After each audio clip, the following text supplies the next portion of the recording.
Hey guys, in this video we're going to take a look at the Pixel Experience 10 based on Android Q for a Redmi Note 10 Pro, and this one is a beta build. So without wasting more time, let's start. So guys, let's start from the launcher, and as you can see this is the Pixel launcher from Android Q. And when you go into the home settings, as you can see we get notification dots, at a glance, icon to home screen, display Google app suggestions, and allow home screen rotation. And we see this developer options, like some developer flags. You can see feature flags you can enable, disable according to the features you need to enable.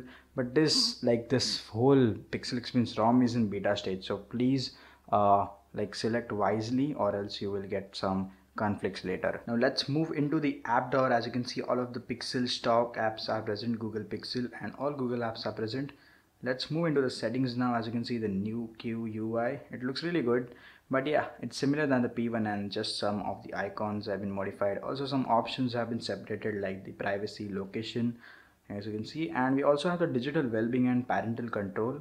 So here you can have this digital well-being, and you can also set up parental control with the Google's family link. So let's go back into the about phone and into the Android version 10. You can see Android version 10.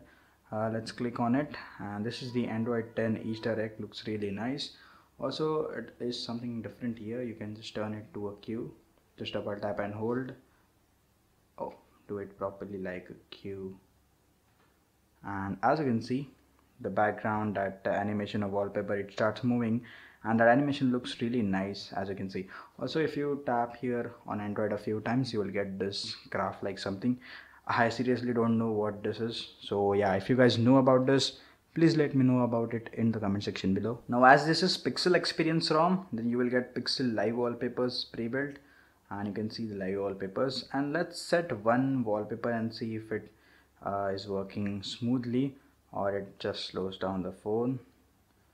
So set wallpaper home screen, and okay, so the wallpaper has been set. As you can see, the live wallpaper, and the phone is not at all lagging. It's working super fine like before. So the Pixel live wallpapers are working fine without any lag. So guys, let's take a look at the customizations now. As this is a pure Pixel, this is a Pixel Experience ROM, so this will be a pure Pixel experience, so there will be no customizations. But some of my favorite options from Android Q, let's take a look at them, which is the dark theme.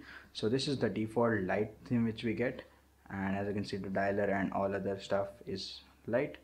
And when you enable the dark theme, as you can see, the dialer and all other stuff is dark now. So it's really great, and all other system apps and the Google apps which are supported will be dark, and that's a really good option. You don't need to just manually go into any app and enable the dark. Okay guys, now let's talk about the stability of this ROM. Now this ROM is like 70 to 80% stable. Like there are some device specific bugs. Like Android Q is stable, but there are some device specific bugs present in this ROM, like some display glitches. Also the wireless display is not working, and there are some more small and less bugs which are present here.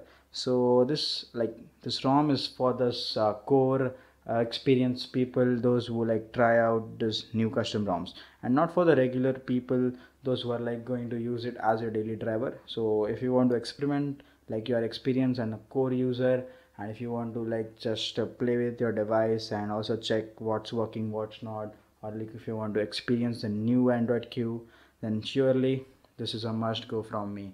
And yes, now that's it for this review. That was a short quick review of this really beta build of the Pixel Experience Q, and this is a public build, so you will be able to install and test it. So yep, that's it guys. There is no need to show the installation for me, because it is really easy. Just back up your older ROM, wipe it, and just flash it through TWRP. No need to install in separate TWRP.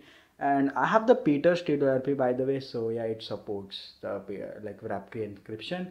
So I guess you must use Peter's TWRP recovery, or you can also try other Orange Fox recovery or other recoveries, I don't know. But yeah, Peter's TWRP recovery is working fine. So the link for all is in the description down below, and yep, the installation is easy. So that's it guys. If you guys really like this video, press the like button. If not, press the dislike button. Subscribe button is here, the red one. And yep, see you guys in the next video. Bye bye.